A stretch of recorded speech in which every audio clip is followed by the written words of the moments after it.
Basically जेव्हा जेव्हा ॲव्हेंजरचा कोणता पण सिनेमा आलाय त्यावेळेस प्रत्येक क्रिएटर ॲज अ रिव्ह्यूअर आणि प्रत्येक फॅन त्यांच्या वेगवेगळ्या थेऱ्या लावत असतात.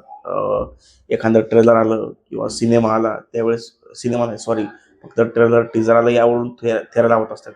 तर जेव्हा ॲव्हेंजर डूम्सडेचा पहिला ट्रेलर पडला त्यावेळेस इतक्या जणांनी वेगवेगळ्या थेऱ्या काढल्या होत्या ॲज रिव्ह्यूअर.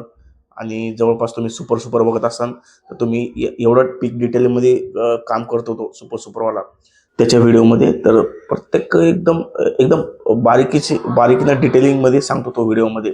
तर मेन टॉपिक हा आहे की ॲव्हेंजर डूम्सडेचा जे पहिला ट्रेलर आला त्यामध्ये खूप साऱ्या थेऱ्या काढल्या होत्या आणि ॲज अन मी पण लय मोठ्या थेऱ्या काढल्या होत्या त्याच्या. माझा मित्र आहे, मित्राने पण खूप साऱ्या थेऱ्या काढल्या होत्या.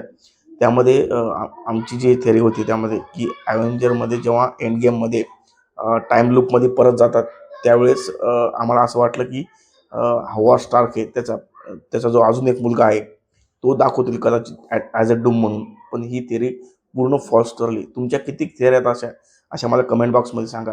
तर फायनली वाटलं नव्हतं की ट्रेलर 2 येईल पण आज फायनली त्याचं ट्रेलर आलं आहे ॲव्हेंजर डूम. तर पाहूया थोडी एक ट्रेलरची एक एक ज्यावेळेस इन्फिनिटी वॉरमध्ये आपला थॉर आहे पूर्ण इन्फिनिटी स्टोनला तो स्ट्रॉंग ब्रेकर एवढा भारी पडला होता.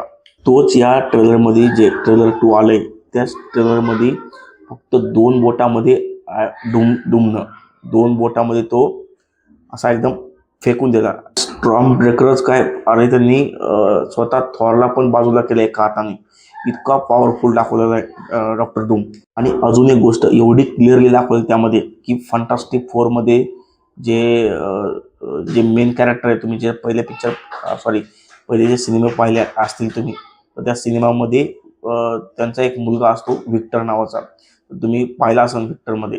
तर यामध्ये सर्वात मेन व्हिक्टरच डॉक्टर डूम म्हणून असणार आहे. आता ही फक्त थिअरीच आहे, याचा सिनेमाशी काही संबंध नाही आहे. सिनेमामध्ये हे मार्वलवाले काय दाखवते याचा कोणालाच काहीच अंदाजा नसतो. इवन इतक्या टॉप 10 थेऱ्या काढणाऱ्या लोकांना पण याची म्हणजे मार्वल एकदम आउट ऑफच काढतं, पूर्ण आउट ऑफ सिलेबस. मी जेवढ्या थेऱ्या काढल्या पूर्ण फॉल्स ठरून जातात मार्वल समोर. बेसिकली म्हणायचं पूर्ण हेच आहे की या डूम्सडेचं जे सेकंड ट्रेलर आले बरं खूप भारी वाटलं मला, लय भारी एकदम. जे पहिल्या ट्रेलरपेक्षा आहे ना 100, 150, 200% पटीनं डूम्सडेचं सेकंड ट्रेलर इतकं भारी आहे पहिल्या ट्रेलरपेक्षा. तर तुम्हाला ट्रेलर कसं वाटलं मला कमेंट बॉक्समध्ये सांगा.